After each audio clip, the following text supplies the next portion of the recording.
Have you ever met someone and within like 30 seconds, you just wanted to be around them? You couldn't even explain why. They didn't say anything particularly smart. They weren't the funniest person in the room. They probably weren't even the most attractive person there. But something about them just pulled you in, and you found yourself leaning forward, laughing a little harder at their jokes, remembering their name 3 weeks later when you'd already forgotten everyone else's. That's not luck, and it's definitely not something you're born with. What you were watching, whether you realized it or not, was a set of tiny, almost invisible habits, little behavioral signals that our brains are wired to respond to on a level way below conscious thought. And the wild part is, once you see them, you cannot unsee them. You'll start noticing them in your favorite teacher, your most charismatic coworker, that one friend everyone wants to sit next to at dinner. So today I want to walk you through 5 of these habits. Not vague advice like, be confident or just be yourself, because honestly, that kind of advice is useless. It doesn't tell you what to actually do with your hands, your face, your voice. What I'm going to give you are specific, almost mechanical shifts you can start making today. And some of them are so small you'll wonder how they could possibly matter. But they do. There's actual psychology behind every single one of these, and by the end of this, you're going to understand exactly why some people feel magnetic and most people, frankly, don't. Let's start with the first one, and it's something almost nobody does correctly: the way they use silence. Most people are terrified of silence. The second a conversation has a pause, they rush to fill it. They start talking faster, they interrupt themselves, they say something just to make the air stop feeling awkward. And I get it, silence feels vulnerable. It feels like something's wrong. But here's the thing, people who feel magnetic do the opposite. They let silence sit there. When someone finishes talking, instead of immediately jumping in with their own story or their next point, they pause. Maybe just for a second or two. They nod slowly. They let what was just said actually land, in the room, in their own mind, before they respond. This does 2 things at once. First, it makes the other person feel genuinely heard, which is rarer than you'd think, because most conversations are really just 2 people waiting for their turn to talk. Second, and this is the part people don't expect, that pause makes you seem calm and unshakable. Your nervous system isn't scrambling to fill space. You're not anxious about the silence, so the people around you start to relax too. Because we take our emotional cues from the people we're with. If you're calm, the room gets calmer. If you're twitchy and rushing to fill every gap, everyone else gets a little twitchy too, even if they can't say why. Try this the next time you're talking with someone. When they finish a sentence, count to 2 in your head before you respond. It'll feel excruciating the first few times. It is not excruciating for them. It reads as presence. It reads as someone who isn't scared of the moment. The second habit is about eye contact, but not in the way you're probably thinking. Everyone's told you make eye contact, and so people try to just stare directly into someone's eyes the entire conversation, which honestly comes across as intense in a slightly unsettling way, not magnetic. The actual skill is what happens when you look away, and specifically, how you look away. Magnetic people don't dart their eyes around the room when they lose eye contact. They don't glance nervously at their phone or scan for someone more interesting to talk to. When they break eye contact, they do it slowly and deliberately, often looking down and slightly to the side, like they're considering something you said, and then they bring their eyes back. It's a small motion, but it completely changes how it's read by the other person's brain.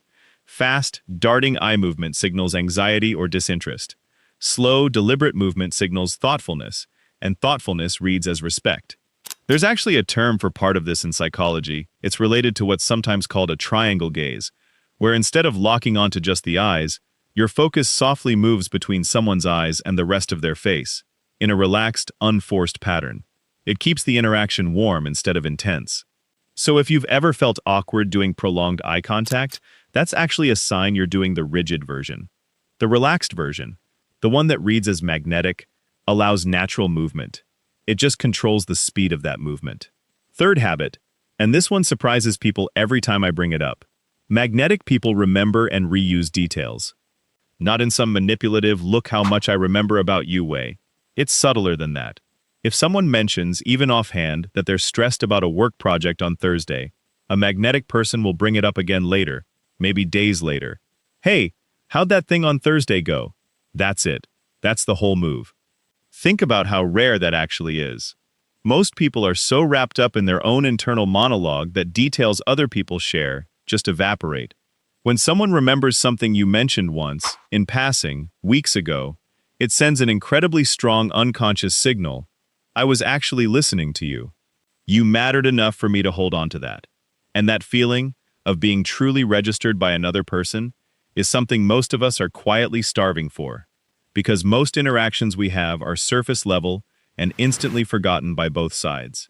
You don't need a perfect memory for this either. You just need to actually listen instead of planning your next sentence while the other person is talking, which, let's be honest, is what most of us do most of the time. Try picking one detail from every conversation you have this week, just one, and bring it up again the next time you see that person. Watch what it does to how they respond to you. The fourth habit is about physical stillness, and this is maybe the most underrated one on this list. Watch anyone who makes you nervous or slightly uncomfortable to be around, and you'll usually notice a lot of small, fidgety movement. Foot tapping, pen clicking, phone checking, shifting weight from leg to leg. None of it is necessarily rude, but it broadcasts internal restlessness, and that restlessness is contagious. It makes the people around that person feel subtly on edge too. Now watch someone who seems grounded and magnetic. Their movements tend to be fewer, and when they do move, the movements are more complete. They turn their whole body toward you instead of just glancing over their shoulder. They rest their hands instead of constantly adjusting something. This isn't about being stiff or robotic, it's about economy of motion. Every gesture means something, instead of just being nervous energy leaking out. This connects to something researchers who study nonverbal communication and status have pointed to for years, that stillness reads as a form of security. Animals that feel threatened move erratically, small, quick movements to stay alert to danger. Animals and people who feel safe move slowly and take up space without apology. So if you tend to fidget, and most of us do to some degree, the fix isn't to force yourself into a statue. It's just noticing when your hands are doing something for no reason and letting them rest instead. It's a small adjustment, but it changes the entire energy you're putting out into a room. And the fifth habit, the last one, is honestly the one that ties all of these together. And it's about how magnetic people handle being wrong or not knowing something. This is where a lot of people, especially people trying really hard to seem impressive, completely blow it. When they don't know an answer or they make a mistake, they get defensive. They over-explain. They try to cover it up or change the subject fast. Magnetic people do something almost shockingly simple instead. They just say, "I don't know," or "Yeah, I got that wrong," without any drama attached to it. No excessive apology, no self-deprecating spiral, no defensive justification. Just a clean, calm acknowledgement, and then they move on. And counterintuitively, this makes people trust them more, not less. Because everyone can sense when someone's protecting their ego versus just being honest. And honesty, delivered without anxiety, reads as strength. It suggests this person's sense of self isn't fragile enough to be threatened by one mistake or one gap in their knowledge. This is really the thread running through all 5 of these habits. None of them are about performing confidence. None of them are tricks to fake something you don't have. They're all, at their core, about regulation. Being able to stay calm, present, and unhurried in moments where most people speed up, get defensive, or disappear into their own anxiety.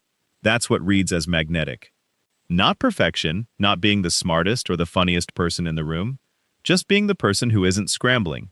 The good news is, none of these require you to change your personality. You don't need to become an extrovert if you're not one.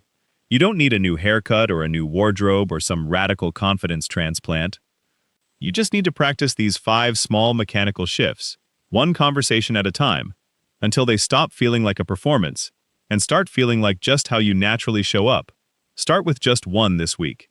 Maybe it's the silence thing, or maybe it's remembering one detail from a conversation and bringing it back up later. Pick one, practice it deliberately for a few days, and notice what changes in how people respond to you.